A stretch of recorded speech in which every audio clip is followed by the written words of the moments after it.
ለህክምና ውጭ ሀገር ለመሄድ ፍቃድ የሚጠይቅ ታካሚ እንደ ህክምናው አይነት ከ500,000 እስከ 1 ሚሊዮን ብር በባንክ ሂሳቡ መኖሩን የሚያረጋግጥ ሰነድ እንዲያቀርብ የሚደነግግ መመሪያ ወጥቷል።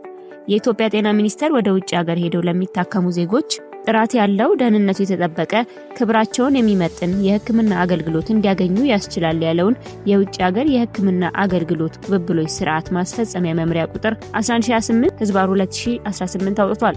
ይህ አዲስ መመሪያ በዋነኝነት የታካሚዎችን እንግልት ለመቀነስ በዘርፉ የሚታዩ የአሰራር ክፍተቶችን ለመሙላትና በህክምና ስም የሚከናወኑ ህገወጥ ተግባራትን ለመቆጣጠር ታስቦ የተዘጋጀ ነው ተብሏል። መመሪያው በጤና አገልግሎት አስተዳደር ቁጥጥር አዋጅ ቁጥር 13062/2017 መሰረት የወጣ ሲሆን ከህክምና ቦርድ አሰራር ጀምሮ እስከ ወኪል ተቋማት የብቃት ማረጋገጫ ድረስ ያሉ ሂደቶችን በዝርዝር ይደነግጋል።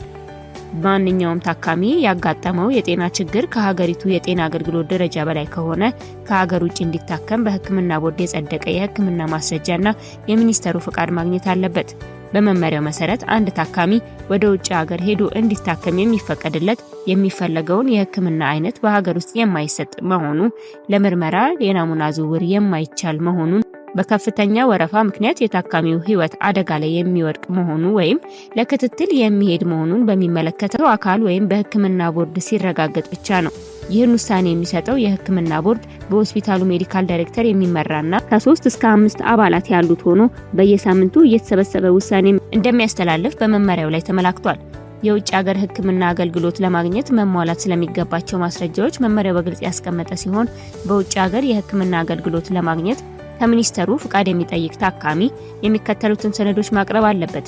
የታደሰ የቀበሌ መታወቂያ ወይም የብሔራዊ ዲጂታል መታወቂያ ወይም የኢትዮጵያ ፓስፖርት፣ ከ18 ዓመት በታች ከሆነ ማንነቱን የሚገልጽ ብሔራዊ ዲጂታል መታወቂያ ወይም የልደት ምስክር ወረቀት፣ 6 ወር ያላለፈው ታካሚ ከሆነ የተሟላ የቦርድ ማስረጃ፣ የባንክ ሂሳብ ውስጥ ቢያንስ 500,000 ብር መኖሩን በባንክ የተረጋገጠ ሰነድና ለአገልግሎት የተከፈለበት ሰነድ መቅረብ ይኖርበታል።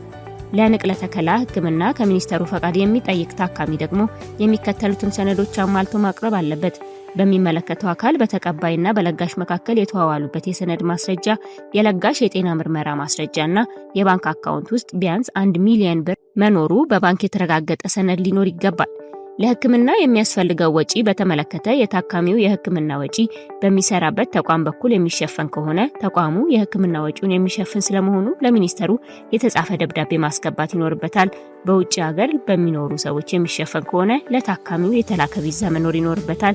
በውጭ ሀገር በሚገኙ ህጋዊ ድርጅት በኩል የሚሸፈን ስለመሆኑ ለሚኒስቴሩ የተጻፈ ደብዳቤ ወይም በሀገር ውስጥ በሚገኝ መንግስታዊ ወይም ህጋዊ የሆነ ድርጅት በኩል የሚሸፈን ስለመሆኑ ለሚኒስቴሩ የተጻፈ ደብዳቤ መቅረብ ይችላል። ከሚኒስቴሩ የተሰጠው የፈቃድ ሰርተፍኬት ሰነድ የሚያገለግለው ለ6 ወር ብቻ ነው። ታካሚው ከሚኒስቴሩ በተሰጠው ፈቃድ መሰረት ወደ ውጭ ሀገር ሄዶ ሳይታከም 6 ወር ያለፈው ከሆነ የህክምና ፈቃዱ እንዲታደስለት የሚጠይቅበት አግባብ ተቀምጧል። በመሆኑም ታካሚው ማቅረብ ያለበት ሰነዶች ታካሚው በሚኒስቴር የተሰጠው 6 ወር ያለፈው የፈቃድ ሰርተፍኬት ሰነድ፣ ታካሚው በሚኒስቴር የተሰጠው የፈቃድ ሰርተፍኬት ሰነድ ያልተጠቀመበት ህጋዊ ምክንያት፣ የታደሰ የቦርድ ማስረጃ ሰነድና ከባንክ የውጭ ምንዛሬ አለመውሰዱን የሚያረጋግጥ ሰነድ ናቸው።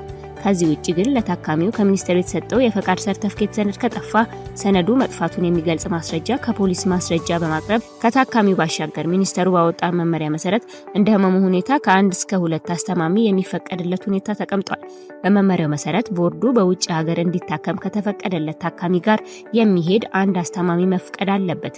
በተጨማሪም የታካሚው የጤና ሁኔታ ከግምት ውስጥ በማስገባት ቦርዱ እስከ 2 አስተማሚ ሊፈቅድ ይችላል። ከ18 ዓመት በታች ለሆነ ታካሚ ደግሞ ወላጆች ወይም በህግ ሞግዚትነት የተሰጠው ግለሰብ አስተማሚ ሆኖ አብሮ መሄድ ይኖርበታል።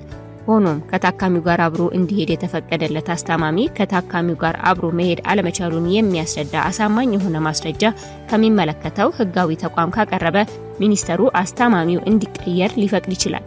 የብቃት ማረጋገጫ ምስክር ወረቀትን በተመለከተ ታካሚዎች ከውጭ ሀገር የህክምና ተቋማት ጋር የሚያገናኙ ወኪሎች የጤና ባለሙያ መሆን እንዳለባቸውና ከሚኒስቴሩ የብቃት ማረጋገጫ ምስክር ወረቀት ማግኘት እንዳለባቸው ተደንግጓል። በመመሪያው ላይ እንደሰፈረው ማንኛውም ሰው ወኪል ሆኖ ለመስራት ከሚኒስቴሩ የብቃት ማረጋገጫ ምስክር ወረቀት ማግኘት አለበት። ይህ የብቃት ማረጋገጫ ምስክር ወረቀት የሚሰጠውም ለጤና ባለሙያ ለሆነ ሰው ነው።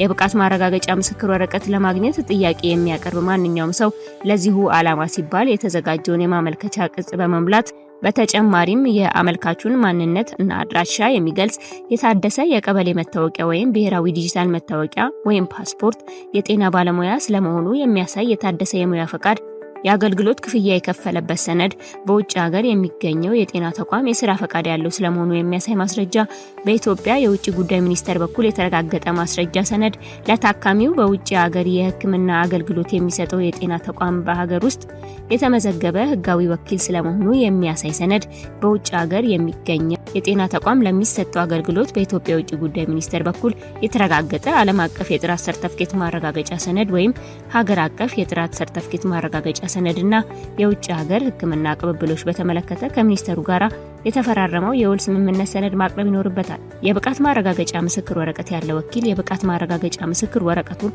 በየዓመቱ ማሳደስም ይኖርበታል። ወኪሎች ለታካሚው ስለሚሰጠው አገልግሎት የተጋነነ መረጃ መስጠት የማይችሉ ሲሆን በየሩብ ዓመቱ ለሚኒስተሩ የስራ አፈጻጸም ሪፖርት የማቅረብ ግዴታ ተጥሎባቸዋል። ውጭ ሀገር የሚገኘው የጤና ተቋም በሚሰጠው የህክምና አገልግሎት ለሚከሰት ጥራት ደረጃ ጉድለት፣ የህክምና ስህተት፣ የሙያ ግድፈትና መሰል ድርጊቶች ለታካሚው ካሳ መክፈል እንዳለበት ተደንግጓል። ካሳ የሚከፍለው ተቋሙ ቢሆንም ወኪሉ ይህን ተጠያቂነት ያለበት ተቋም የመምረጥና ጉዳዩን የማስፈጸም ኃላፊነት ይኖርበታል። መመሪያውን በሚጥሱ ወኪሎች ላይ ሚኒስተሩ እንደ ጥፋቱ ክብደት የጽሁፍ ማስጠንቀቂያ፣ የብቃት ማረጋገጫን ማገድና መሰረዝ የሚደርስ እርምጃ ይወስዳል። በተለይም ሐሰተኛ ማስረጃ ማቅረብ፣ የታካሚውን ደህንነት አደጋ ላይ መጣልና ከሚኒስተሩ እውቅና ውጪ መንቀሳቀስ ለብቃት ማረጋገጫ መሰረዝ ዋና ምክንያቶች ናቸው። ታካሚው በውጭ ሀገር ሄዶ እንዲታከም ውሳኔ የሚሰጠው የህክምና የቦርድ አመሰራረትን በተመለከተ ደግሞ ቦርዱ በሆስፒታል ሜዲካል ዳይሬክተር የሚቋቋም ሲሆን የቦርዱ አባላት የሙያ ስብጥርን፣ የስራ ልምድን፣ የሙያ ስነ ምግባርና የስፔሻሊቲ ወይም የስፔሻሊቲ ደረጃ መስፈርቶችን መሰረት ባደረገ መልኩ የሚዋቀሩ ይሆናል።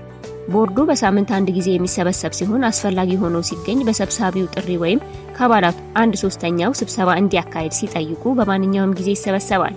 በተጨማሪም ከቦርዱ አባላት ከግማሽ በላይ የሚሆኑት በስብሰባው ላይ ከተገኙ ምልአተ ጉባኤ ይሆናል።